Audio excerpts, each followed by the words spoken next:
What is up, everybody? Welcome to some Depala Demolition Derby. Yeah, this is when I saw her spoiled and I saw vehicle spoils, like I definitely want to build her. And I didn't know where I didn't want to go traditional dwarf vehicles that seemed kind of simple, so it just popped in my head Demolition Derby, and so yeah, I just wanted to have a lot of fun with a lot of vehicles. So here we are. I'll kind of explain the Demolition Derby side to it. This is a little bit more of a flavor build. I mean, it's still good, but it's a little bit more of a flavor build on this deck right here. But first, let's start off with Depala. So Depala, legendary creature. She costs one colorless, red, white.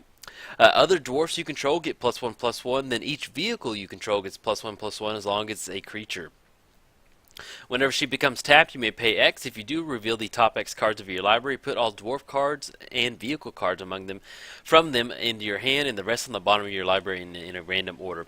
Now, you can tap her by attacking, but one of the other ways that you can get that tap ability is by simply crewing up a vehicle. And she does have power 3, which is going to get most of your vehicles up and running. So you don't really have to worry about sending her into the red zone to get take advantage of her tap ability, because you can just use her to tap or get her to jump into a vehicle and start flying over there. But yeah, pretty fun commander. You know, traditionally with her, since she is a dwarf lord and a vehicle lord, you would want to go dwarfs and vehicles. I opted to go a little bit more. You know, there's a few dwarfs in here, but I opted to go a little bit more red, white, good stuff as far as creatures go. And then I have all the vehicles in here except for the smuggler's copter. Yeah, that was about 15 bucks. So eventually, when it drops in price, I'll pick it up. But it was almost more than all the cards I was buying for the deck, so I have to have a little bit of a budget around here. Otherwise, I would have the smuggler's copter in here, but I do have all the vehicles in here. So, but yes, let's start at the vehicles. So, Sky Stiff, flying, 2/3, crewed up for 1, pretty plain and simple. Cultivator's Caravan, really good in the deck. It allows us to get into a little bit of ramp. The crew for 3, you crew her up with the Depala, it turns into a 6/6, which is, you know, pretty nice right there. Next we have the Bizarre Barge, the ancestral vehicle right here. Enters the battlefield, draw a card. Crewed up for 3, and it's going to be a 5/5. And once again, if you have Depala down, it'll give that bonus right there, turn it into a 6/6. And let's get there, we get that squared up. Next we have Fleetwheel Cruisers. Trample haste. Whenever it enters the battlefield, it becomes an artifact creature until end of turn. Now, what's special about this vehicle is that you don't have to have anybody to crew it up for 2. It costs 2 to crew, but as soon as it enters the battlefield, it just becomes an artifact creature when it comes in, so you can swing in for that 5/3 trample with haste right there and get that in pretty quick. We're also running, where is it? We're running Mirrorworks. So on some of these vehicles, so if we get into spots where we can pay 2 mana and get a copy of it, so let's say we cast Fleetwheel Cruiser and we have enough mana to make a copy of it, we'll get into 2 5/3s with haste. Not too bad. Next is Oval Chase Dragster. It's trample haste, crew for 1. This is kind of like a little bit of a kamikaze car. It's got 6/1 trample. It's almost like a one-time use car. It's going to swing in hot for 6, but still, you know, 6 damage matters, especially if you can get a copy effect on there. Next, we have the Ballista Charger. Whenever it attacks, it deals 1 damage to target creature or player. Then you can crew it up for 3. And with Depala out there, it turns into a 7/7. So it's actually not that bad for a 5/5. Then Depala's number 1. She loves to cruise down the freeway. Sky Sovereign, the Council Flagship. Whenever it enters the battlefield or attacks, it deals 3 damage to target creature or planeswalker an opponent controls. Then you can crew it up for 3. So it's just perfect for Depala because she's 3. So if you just, sometimes it's a little hard to get into some of the vehicles when you're playing this, just because there's not a huge amount of them. So simply being able to crew this big 7/6 up with Depala is pretty nice right there. Then Demolition Stomper. Oh man, crew 5/10. Yeah. Getting into some pain right there. Now, as far as the gearheads, the people driving these vehicles, I do have a little bit of dwarfs in here. We have Dwarven Recruiter. Mainly Dwarven Recruiters in here allow us to get into Fairgrounds Warden, which is basically a Oblivion Ring on a dwarf. Other than that, I think that Veteran Motorist is a dwarf pilot. We're in there for the Scry too, and plus whenever it crews a vehicle, it gets +1/+1. There's also Speedway Fanatic. Whenever it crews a vehicle, it's going to get haste. And Gear Shift Ace, whenever it crews a vehicle, is going to get first strike until the end of turn. So you have a little bit of combat tricks in these dwarfs right here to kind of crew up these vehicles, giving them a little bit of an added bonus. Now, as far as the gearheads, the red, white, good stuff, that if we don't get into a vehicle, then we can get into some of these. So we have Frontline Medic. Whenever it attacks, at least 2 other creatures attack, you get indestructible in the turn, so this will be perfect if you're trying to swing in with all your creatures, all your vehicles. As long as we get at least 3 creatures, including Frontline Medic, then we give them all indestructible. Then we have Archetype of Aggression. Creatures we control have trample, which will, you know, fit really perfect with a Demolition Stomper swinging in for 7. But our creatures have trample, then our creatures our opponents control, they lose trample. Same thing with Archetype of Courage.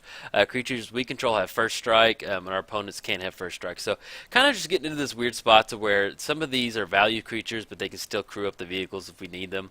So if we're going to use either archetype to crew up a vehicle, usually we might not swing in with them, but we still get that added bonus of them being on the battlefield. Then we have a little bit of a token kind of. We have Brahmas in here, so whenever it attacks, we get into 1/1 white soldier token with vigilance. Once again, just value stuff right here. Same thing with Goblin Rabble Master. Just looking to get a few little extra crew members if we need to. We also have the God of Victory, Devotion 7. Creatures we control have menace. So if we're getting into some of our extra combat steps, this is a good way for us to get in some extra damage right there. We also have the hidden right here. Creatures you control have haste. Creatures your opponents control enter the battlefield tapped. We can get this down on turn 5. It is really not that far-fetched that after that we can kind of keep our opponents down and keep them tapped down as they come in, and give all of our vehicles haste, crew them up, and swing in hot. We have Sun Titan, another little gearhead. He's in here just value pretty much. If they take our Fairgrounds Warden, or if they take some of our Cultivator's Caravan or our Sky Stiff, we can bring it back right there. And plus, just having that option to swing in and get that trigger is always nice. Hellkite Tyrant. Whenever it deals combat damage to player, gain control of our artifacts that player controls. Then, if you control 20 more artifacts, you win the game. So we're running a lot of artifact ramp. We're running a lot of artifact vehicles.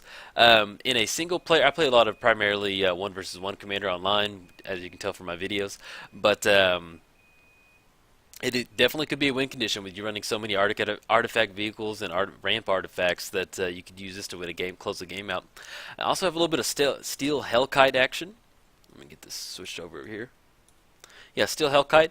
Once again, this is just a value creature. We can just kind of wipe our board at the same time having a 5/5 flyer with threat. And once again, Wormcoil Engine is a little value engine over there. So now, for the Demolition Derby part of it, we have a bunch of extra combat steps, or kind of a little bit of combat tricks, man. When I was building this deck, I kept thinking, like, well, what would make this like Demolition Derby? And like, extra combat steps and choosing how they block and stuff like that would, that's some Demolition Derby right there. So let's kind of start with the extra combat / combat tricks. So we have Master Warcraft. So it can all be declared before attackers are declared. You choose which creatures attack this turn. You choose which creatures block this turn and how those creatures block.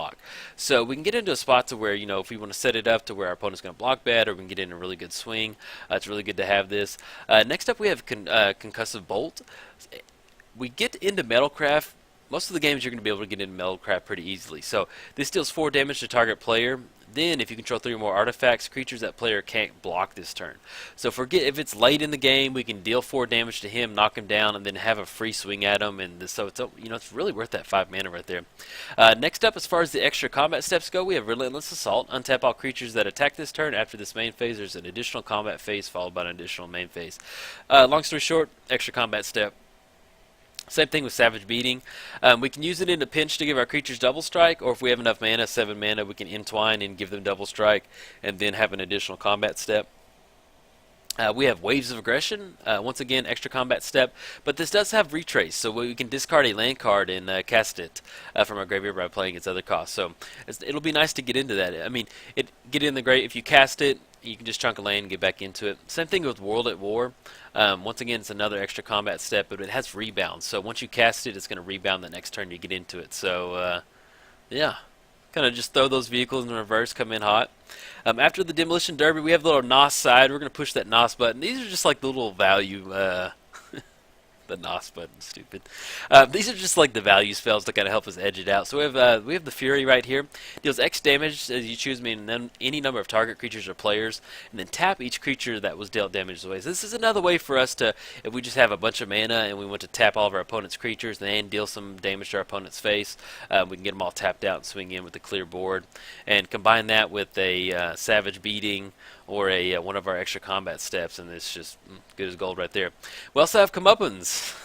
I got completely blown out by this in one game, so ever since then I've been looking for an excuse to put it in a deck, and it's just so perfect in a Demolition Derby deck. It's just like we're driving and we just throw it in reverse or pull the emergency brake in front of our opponent and they run into the back of us, and then we get to collect our insurance money. But yeah, I got blown out by this card, so it's a really good. Basically, if we're swinging in, it's going to fog the effect out, and then it's going to deal that damage to each creature our opponent controls. So, pretty fun little card.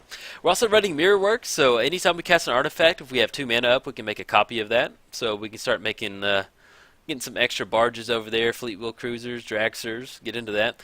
We also have assembled the Legion, man. If you're running any red-white deck in Commander, there's no reason not to run Assemble the Legion. I love this card. It's a fun card. Just puts a lot of weird pressure on there, and it's just a fun card to begin with. And we also have the Crusade. So whenever a creature enters the battlefield under your control, put a +1 counter on each creature you control. This Crusade going unchecked is just absolutely bananas, especially if you're playing some of your your little creatures, your dwarfs or whatever, you can see your bigger ones. Just simply putting a +1 counter on each creature you control, it just gets out of hand really quick if they don't have an answer for it. But yeah, that's going to be about it. We covered the vehicles, we covered the throw it in reverse, backing into our opponent, the gearheads, and the hitting the NOS button. But I think that's it, guys. I have some gameplay videos up, so I hope you enjoy it. And if you enjoyed this video, like and subscribe. Thanks, guys.